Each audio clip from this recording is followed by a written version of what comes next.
How's everybody? Good? Yeah. Welcome back. Welcome back. So we have a lineup, as you can see. So first of all, though, official greeting to the AIPH organization, government officials, and the other countries and supporters that have been representing their Expo efforts, and esteemed guests. We thank you for your warm hospitality thus far in Thailand and always, and your ongoing support of Expo 2031 Minnesota, USA, and our application. As Tim said, I'm Wendy Meadley. I'm the CEO, let's go to my slide, of Expo 2031. And last, where we were in Warsaw, we introduced our little slides and we got such good feedback. We're coming back with them, with some new ones. So, for some of you that aren't aware yet, we want to let you know that we have, we're pleased to share today that we have successfully completed our U.S. Commerce application process. This is a required statutory process for a business entity in the United States to create a public-private partnership with our country to develop and fund an A1 World Horticultural Exposition. So we also have a key component is we have a federal government and we have our state. That's how we're formed. And we have a funding project in play with a actual caucus of 20 legislators in a bipartisan caucus that will convene in Dakota County, and most of you know already that our site is located in Dakota County. That whole county has come together and they are telling our state that we need some basic funding to get this going and to show the support of the state, and that is one of the linchpins of the public-private partnership process. Okay, so you're wondering who's on the stage? You've met David Lair before. He is our Chief Strategy Officer. Last time we were together, David was working for an architecture firm, and now he is fully in Expo, and I'm really pleased that he is my partner in leading the whole effort here and across the world. Then we've got Drew Bogey. So Drew is FR Secure, and he is one of our very first partners in convening future technology, that pavilion, and all the technology partners across the United States. And so you'll hear a little bit from Drew today and how that works. And then we have Artai, who most of you already know from MPS, and he has become one of the co-chairs of our Horticulture Advisor Committee, which is another key component of how we're going to go forward. So he's going to share a little bit about that and how he's becoming a sustainability partner.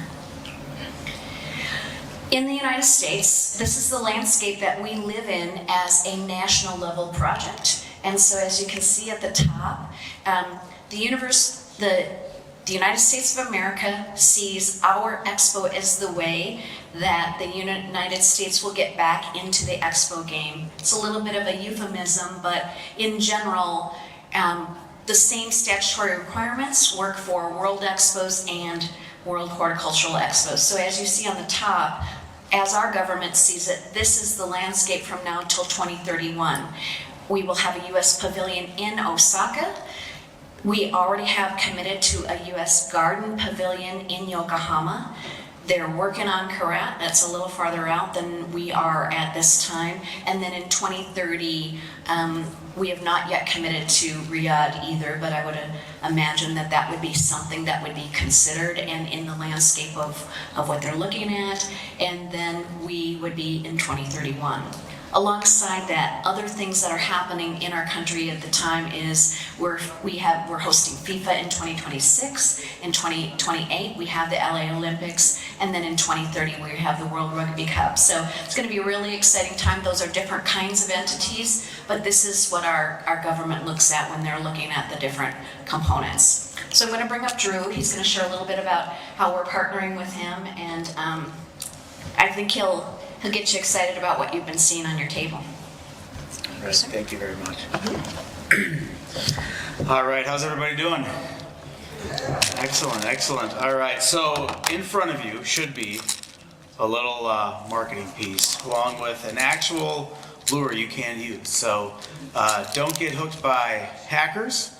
So little piece to remind you of that. Be safe online and take the right precautions. So if you have any questions, holler at me anytime. We can chat about that, which is not related to what we're talking about right now. So anyway, hopefully I had a chance to meet you all last night and this morning. If not, my name is Drew Boki. I'm Chief Revenue Officer with FR Secure. We've come on as one of the initial founding partners of Expo 2031, and our expertise covers all forms of technology, and technology is going to play a key role in this next Expo. And today we don't really know what technology is going to be needed in 6 years, right? And so as a result, thankfully we work with some of the, you know what, I read my thing wrong. 1 second here, I'll back that up. So today we don't know what technology is going to be needed in the next 6 years. And as a result, we work with some of the largest tech companies in our country. This will set the stage for online and on-site presence by collaborating with the future team. As a part of our agreement with Expo 2031, we're helping to convene those partners and bring in revenue to support the mission. It's really a unique partnership, and we're excited to help define that landscape. And I'm not really sure, actually I'm almost positive that no one really knows who the heck FR Secure is, and so I'll just take 30 seconds to do a quick flyover so you can understand where we sit in the marketplace. FR Secure is a mission-driven information security firm, aka cybersecurity, and we're strictly consulting, specializing in services like risk assessments, penetration testing services, PCI compliance, which is credit cards, and incident response in case someone has a bad day. Our company takes a vendor and product agnostic / neutral approach to our client base, which all that means is that we don't profit or take commissions when we recommend a product or service for our customers. We're taking the same approach when we're looking at how we want to support the Expo and getting the right partners. Similar to where Wendy is located, my company is headquartered in Edina, Minnesota, which is right down the road from where the Expo potentially will take place. And actually, when Wendy and David first approached me to gauge interest in joining the Expo, I was struck by their foresight to include security at the beginning of the process versus waiting till everything's already built and then we have to go in there and secure it. The latter does happen to come with a lot of frustration, and not only from an execution level but also from a financial level when you have to redo systems to make them secure.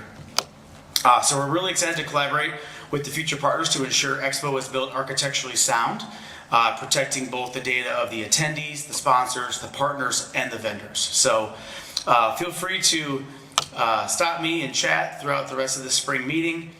I would say ask me any questions you might have, and I would also really implore you and love to hear what your favorite part of horticulture is. In full transparency, that is not my background. I'm doing my best to learn as much as I possibly can. So if you share some things about horticulture with me, I in exchange will chat with you about anything, around hockey, American football, basketball, Super Bowl, anything you might want to chat about. So anyway, appreciate it. And then now, the man, the myth, our Thai with MPS. Thank you. Good afternoon, everyone. Very nice to be here today, and also a warm thank you again for being able to accompany this AIPH Spring Meeting. I met most of you about 1.5 years ago in Suncheon when we were visiting the Spring Meeting there and also the Expo. That was a great experience. Learned more about the expos that are coming and also about the topic of sustainability, which a lot of expos are using in their proposition. I myself work as an area manager with MPS, company which actually is celebrating its 30th anniversary this year, and tomorrow we'll also be at the industry conference, and we'll share. Today we threw a hook with a small fish, but tomorrow we'll also give you a small goodie bag with the proposition of MPS and what we are all about. But now, not too much about myself. I will show in a little bit what we are as MPS and what we have been doing for the past 30 years. And then I'll also make a bridge towards the topic of sustainability for our industry, but also for the expos. 30 years ago, growers took matters into their own hands. They wanted more insight, more accountability, more sustainability. That was the start of MPS. We support growers by collecting data, analyzing, innovating, certifying, and we inspire, together with growers worldwide. Our mission: to make the global horticulture sector more sustainable. Using technology and data, we help growers reduce their environmental impact. We focus on chemical-free and energy-neutral cultivation, recyclable materials, and biodiversity protection, good agriculture practices, and good social conditions. Because market demands are changing rapidly, buyers expect transparency, governments require reporting, banks demand sustainable decisions. That's why we provide more than just certifications. We deliver insights, data that helps growers move forward, from the Netherlands to Kenya and all over the world. From large enterprises to small businesses, MPS makes complex challenges clear and manageable. Together, we're growing towards a climate-neutral future, greener cities, happier people, healthier ecosystems. 30 years of impact, 30 years of progress, and we keep moving forward for the horticulture sector of tomorrow. MPS. Sustainable, transparent, innovative. Good. So you know a little bit more about what we have been doing for the past 30 years and making the bridge to our industry and the expos. It is every time more important that we also help give insights on the steps that the industry is taking, the beautiful flowers and plants that we are displaying at the expos. We see a lot of that, but the question then always is, how sustainably is it grown? I hear examples today about incorporating locally grown product, even building greenhouses at certain expos, and I think there is an excellent opportunity for the proposition for our industry to help give insights on the usage of crop protection agents, fertilizers, energy, water, recycling, amongst others. And in that sense offer the consumer, the society who is visiting in large numbers the expos worldwide, in that sense also to show them that we grow beautiful products. So that is also why we stepped up and became one of the founding partners of the Expo 2031, a big honor. And also there, as part of the Horticultural Development Board, we will be working with growers, national growers from the different climate zones that the Expo will be sourcing from, to help them on board and to also help them explain the positive message about our industry and showcase beautiful flowers and plants in the Expo 2031. So thank you very much for the opportunity to explain and giving the word back now. Thank you. There you go. Okay. So here's his credential. There you go.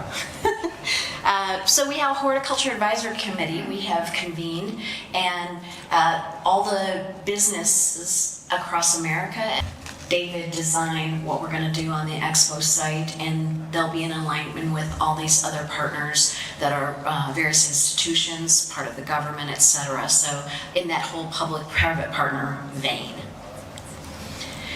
The Green Guide. So we have established a Green Guide as we're early on in our process. We haven't defined all our thematic zones, but we have defined 8 areas that we think will define the programming that our expo goers will want to see. And we've got it out online, and that's important in our world. Being searched on Google and being a real thing is helping us drive and develop folks. And these are the 8 different areas that will evolve into the programming that will become our different thematic zones, as we heard from different countries today and what they're already doing on their expos. So as you can see, it's global connections, public green space, so that'll be, global connections will be international partners. Public green space will be public gardens and those kinds of things. Indigenous plantscape, we are bringing forward the Native American background, the plants, etc., and bringing that forward. American Panorama will focus on all the different immigrant populations who have come in America and how that has enriched the landscape and the horticulture product in America. Green well-being is the intersection of health, and we heard that that's a really big topic all over the world today with expos. Sustainable food supply, we're a nation that has a lot of food production, etc., and so that will be really exciting to get a number of different ways that will come together from production to eating it. Really good food. Future technology, that's what Drew is working on with us, and we're going to make a whole pavilion and display technologies not only in how horticulture is brought forward, but other technologies that will change and help us have a greener world in the future. And then probably one of the things that seems very different to folks is multimedia edutainment, and that will really take what is a horticulture expo known today into a world where in the US we have a number of different entertainment components, and you can imagine, Netflix and Hulu and Disney and Universal, and all these entities are interested in being involved in creating content, and so we'll work with folks in the room here and content creators all over the world to bring Expo to a whole new generation of people. So now let's learn more about how David's going to continue to develop our Expo site plan.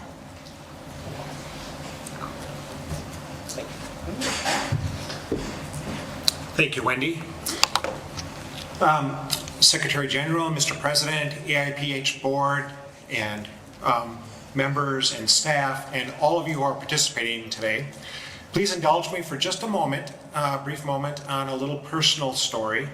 As Wendy introduced my new role here, I'd like to just explain a little bit. For nearly the last 38 years, I've been a practicing architect in private practice.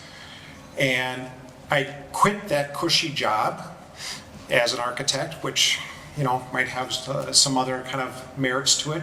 But leading with Wendy in Expo for 2031, a world-class horticultural expo requires full-time commitment, full-time focus, and that's what we're here about. And as the Chief Strategy Officer for Expo 2031, my job is to articulate that vision and then put in place the systems and operations to implement that vision. So that's why I'm here today.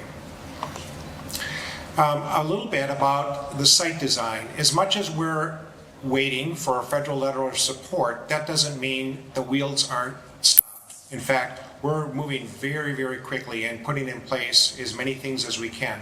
We have the Green Guide, which is activated, the Horticulture Advisory Committee with our tie, with the technology component with Drew. And so we're building the infrastructure both in the organization as well as with site design. And today there's a couple of elements of the site design I'd like to share. And some of it is about the kinds of activities, the new thoughts about some of the areas about the site that we're going to be looking at. And so with the site, there are programs, programmatic development, as well as some aspects of how we're going to look at the site and integrate that with existing assets within our community. And they'll include the idea of how we walk and circulate within the site, how we have amphitheaters for cultural performances, how we have pavilions, and the integration of flowers and gardens within all of those elements are really key. That's been our concept about elevating the power of plants in everything we do for the Expo. Some of this is also evident in some of the ideas that we're starting to put together on what the visitor entrance and the sort of main plaza might be about, and how we really have a strong showcase. A recent movie that came out, Wicked, the movie, had over 9 million tulip bulbs that they used for the production of that film. We don't think we'll have 9 million tulip bulbs, although folks from the Netherlands might like to hear that. But the fact of the matter is, it's going to take a whole core of people that we're going to be working. And later in this little presentation today, I'll talk about the activation of visitors, and volunteers throughout the design process. A couple of notes about where we're located. So many of you know that our Twin Cities lies on the shores of the Mississippi River. We're in the northern part of the United States, and our site actually lies on the shores of the Mississippi River. And from that, there are a number of cities, sometimes they refer to as the Twin Cities, Minneapolis and St. Paul, who will be gateways to the Expo site themselves. So elements of things that might happen within the Expo grounds also will happen in a smaller way as we bring shuttle transportation, as we have outreach, as we use some of the other facilities. On top of that, we have some of the really most well-known U.S. horticulture resources in our own community. We have the University of Minnesota Landscape Arboretum.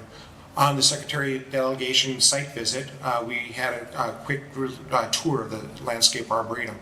And that's one kind of an asset, and we're not trying to replicate that, but we're going to be using that as a connection back and forth. We have the St. Paul Como Conservatory. We visited that as well, and that'll remain in place, but the Expo activities will supplement those kinds of horticulture assets in our community. Another element that's really important for us as we look at how to plan and program and design the Expo itself is tapping into the marketplace, understanding what's happening with visitors and what they are looking at. And some of it is about the leisure recreation network.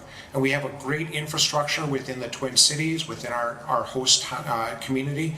We have one of the top ranked park systems in the country.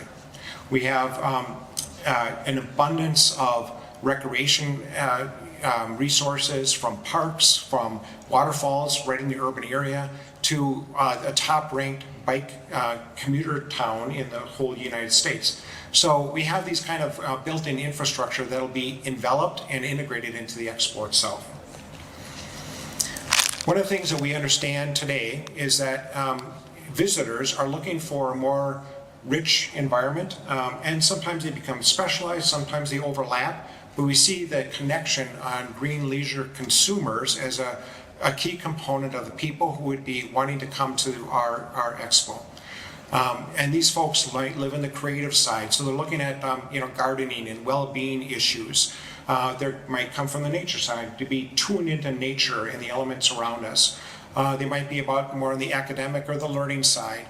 And then finally on the social side, how do you go to outdoor cafes and everything else? And so we see that those are somewhat distinct, but also overlapping markets. And we have to recognize that and build those kind of experiences into the Expo design itself.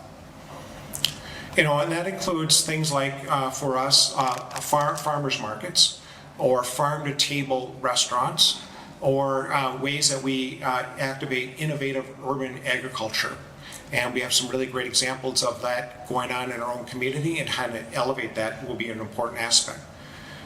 We also know that some of these green leisure amenities include outdoor cafes, or outdoor markets, and beer gardens, or hawkers markets, or the abundance of natural growth areas that we have. We have Minnesota microbreweries, Minnesota cider, Minnesota spirits. We have even Minnesota wine, as much as it's a little bit of a cold climate, but those are important leisure activities that will be on site, adjacent to site, and in the gateways.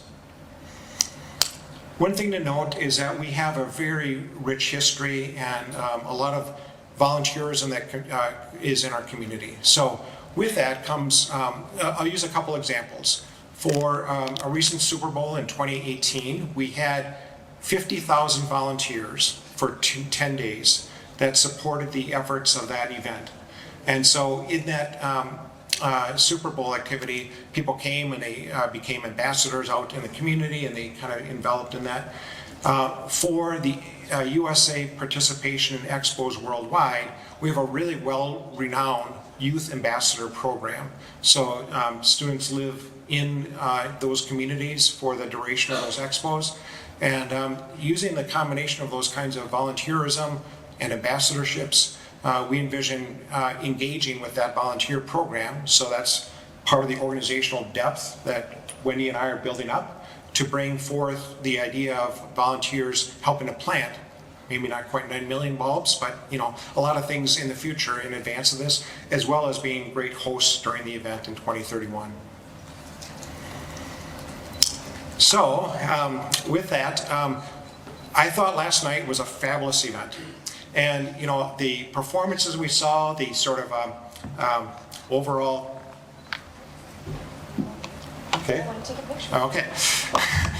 We saw the garden show and the outdoor dining was spectacular, and it was all under almost a full moon. And so that same full moon in Minnesota was shining on minus 15 Celsius last night. So it was a little colder in Minnesota. But for today, we want to do a special acknowledgement, our expression of gratitude to AIPH specifically. And with that, we've got a white rose for all of you who are attending here today. Just a little token of our appreciation for your patience, for one. It's not an easy process for what we're on right now. Also for your respect to us, and I'd say even venture your friendship to us. So think of the white rose as a new beginning, kind of peace and hope and a promise for a future. And I know this notion of a little token of gratitude is really about putting a smile on your face. Some of you may be leaving tonight or tomorrow, that's okay. It's just a small little gesture of having a flower and a testament to we couldn't think of a better way than to have a flower here for representing our expression of gratitude to all of you. So thank you.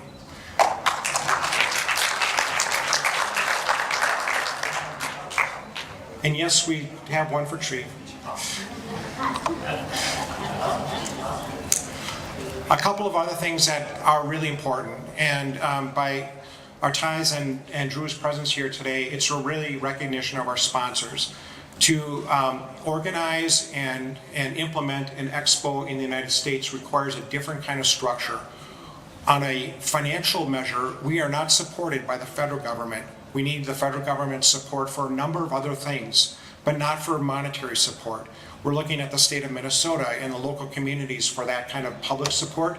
But more importantly, we're looking for really interested sponsors, private sponsors. And those private sponsors today have come forward already. They're on board. They recognize the value of what a horticulture exposition in Minnesota that brings the world to Minnesota means, and also the connection back out to the community in that broad sense. So our sponsors today, just a quick shout out to the 10 sponsors on the screen here are Devry BV, FR Secure, we have Drew representing that, Future IQ, Global Analytic, Laurel, Medical Alley, Modern Climate, MPS with Artai, and Next Phase Media Studio. And so those sponsors have been instrumental for us to be here and to have our mission going forward. So we really want to acknowledge those. Unfortunately, they don't get a rose, but we'll think of some other ways to have them enjoy our company. And Weber Johnson. And Weber Johnson. Somehow I didn't get that slide updated. That's right. Weber Johnson. And as Wendy just mentioned, we had in the last 2 weeks a new sponsor that's come forward, named Weber Johnson. And the amount of interest level right now in Minnesota across other kind of connections that we're making, and for our presence being here, is really quite high, and people want to participate, and we have ways that they can participate. So with that, we'll kind of close and see if there's some questions that we could take from any of the audience here, or one of Tim's famous difficult questions that we must address as well. So thank you very much.